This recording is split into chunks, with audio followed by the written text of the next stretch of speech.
Hey everyone, today is the 26th day of our preparation for the consecration of Mary, and we are on our last day of the third section, the third week, which is the section in which we are growing in our knowledge of Mary.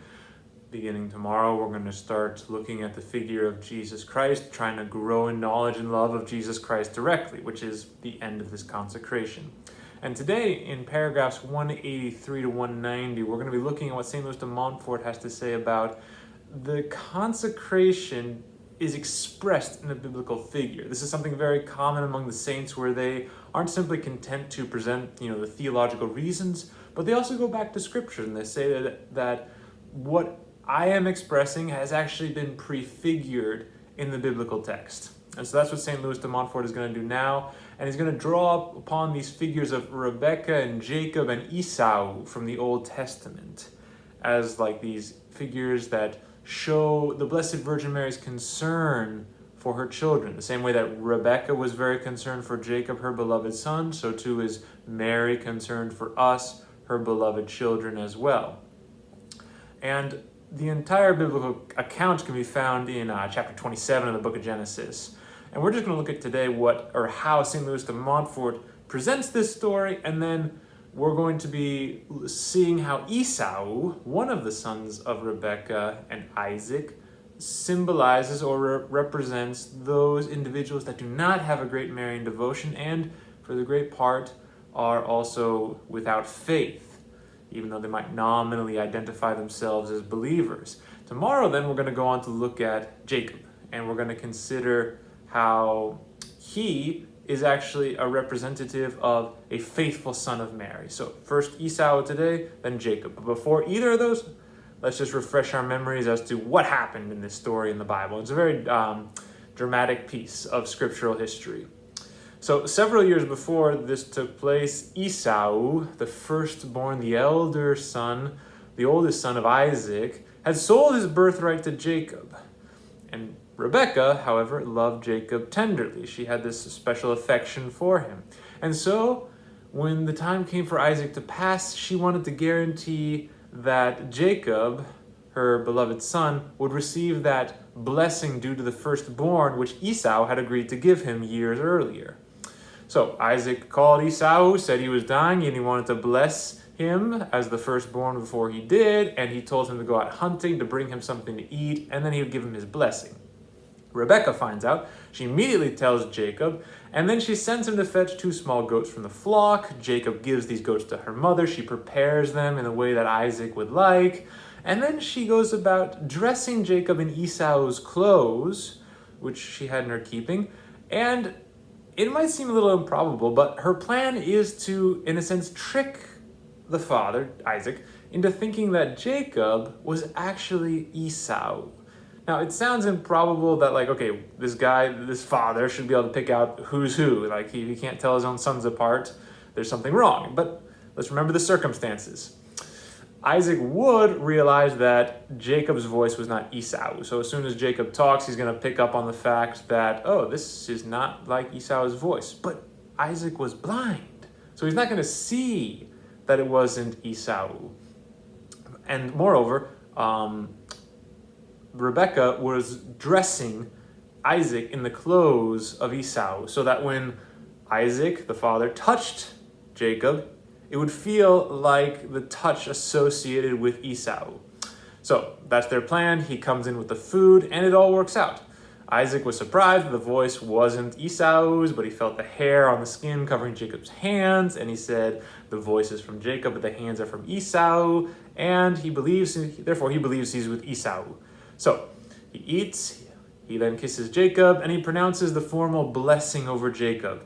And he also blesses the fruits of his labors, and he makes him the master of his brothers, and he concludes the blessing with these words: whoever curses you is cursed, and who blesses you be full of blessing. And then when Isaac had barely finished speaking, Esau comes in, walks in on this blessing taking place that he was expecting to receive, and the Holy Patriarch Isaac was shocked at what had happened. But he can't retract what he's done. He confirms what he did, in fact. He says, no, the blessing goes to Jacob. because he saw that the finger of God was in it all. This was part of God's plan. God wanted the blessing to go to Jacob. So Esau begins to protest loudly the treachery of his brother. He asked for a blessing from his father. And although Isaac wants to bless him, he only gives him a blessing of the earth.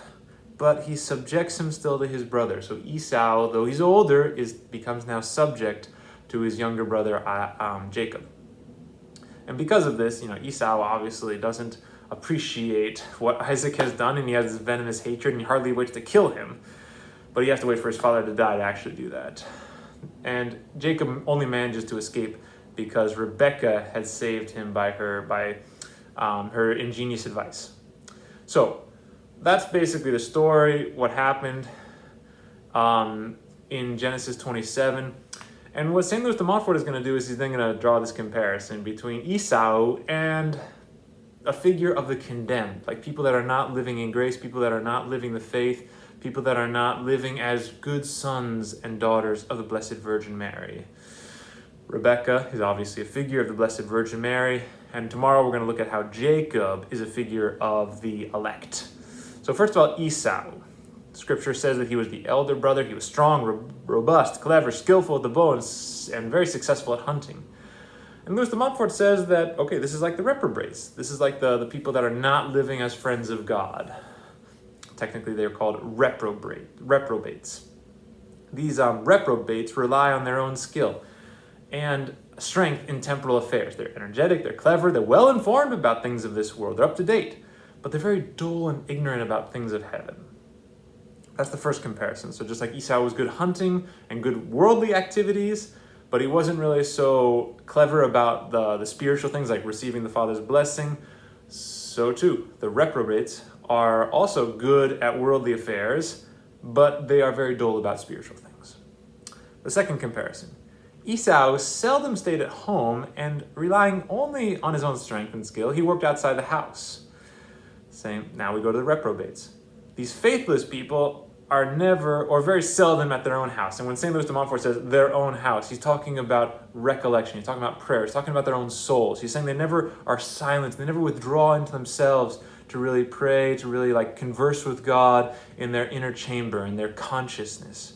So they just can't stand silence. And moreover, they despise pious people because they remind them of this interior conversation, the God who wants to dwell within them, and they just can't tolerate that. The third comparison. Esau never went out of his way to please his mother Rebekah and did little or nothing for her. So too, sinners, reprobates, they care little or nothing for devotion regarding Mary. Devotion to Mary. They might not really hate her, and sometimes they even speak well of her, and they say they love her, and they practice some devotion in her honor. I mean, even Martin Luther said the Hail Mary. But nevertheless, they cannot bear to see anyone love her tenderly, for they do not have any love for her. They do not have this affection like Jacob for her. They only find fault in those people that are honoring her, that are faithfully, those children that are being faithful to her. They say that devotion is not necessary for salvation, and as long as they don't go about hating Mary, they figure that's enough. So Esau didn't love Rebekah in a special way, and the faithless people don't love the Blessed Virgin Mary in a special way. The fourth comparison between the two of them, similarity, is that Esau was such a glutton and so fond of eating that he sold his birthright for a dish of lentils. So we go to the reprobates now. These people, they sell their birthright. And by birthright, we don't actually mean like physical inheritance, but the joys of paradise. Like Paul says, when we are redeemed by Christ, we become co-heirs with Christ. We are going to inherit heaven as a result of this relationship with our Father who is in heaven. And the sinners, they will sell their birthright. They will sell the opportunity to go to heaven for the pleasures of this world. They laugh, they drink, they eat, they have a good time, they gamble, and they rarely take any more trouble than Esau to make sure that they're going to get the Father's blessing, to make sure they're going to get that heavenly reward, which is promised to the faithful children of God. So they only think about this world, they only love this world, and they only live for this world. That's all they're concerned about. And for the passing moment again of pleasure, just like any amount of honor, respect, just so long as they get a round of applause, so long as they perhaps win some particular prize, they'll get rid of their baptismal grace, their robe of innocence, their heavenly inheritance. They will sacrifice all their spiritual goods for the sake of something of this world, which is what Esau did with his bowl of lentils. Sold the birthright for a single meal. The fifth comparison. Like Cain, the son, the firstborn of Adam and Eve, Esau was extremely jealous of his brother and persecuted him relentlessly. Faithless souls, the reprobates, they cannot stand those who live in union with God. They despise them, criticize them, mock them, insult them, rob them, deceive them, impoverish them, and trample them into the dust, as St. Louis de Montfort says. So they're making fortunes, they're enjoying themselves, they're rising to power, they're living comfortably, but they are persecuting, they are oppressing those people that are truly living as sons and daughters of God. So obviously, with all this in mind, we don't want to be like Esau. Tomorrow we're going to look at Jacob. He's the role model for all of us who are preparing for consecration. But it could be worth today to maybe take a moment during this time of meditation and look back at this section of the True Devotion, paragraphs 183 to 190, and consider, is there anything in me which is like that of Esau? Is there some sort of similarity? We want to be careful, not just one way to ensure that we are doing the good, that we are living as true children of Mary, is to make sure that we're not living like Esau. So that could be a worthwhile kind of examination of conscience to go through. If not, you can also look at this exhortation of trust of St. Bernard that we've had the opportunity to look at over the last week. It's going to be the last day for this properly speaking meditation on Mary. Or you could just look at a biblical passage or some other passage from the True Devotion maybe that has stuck out to you.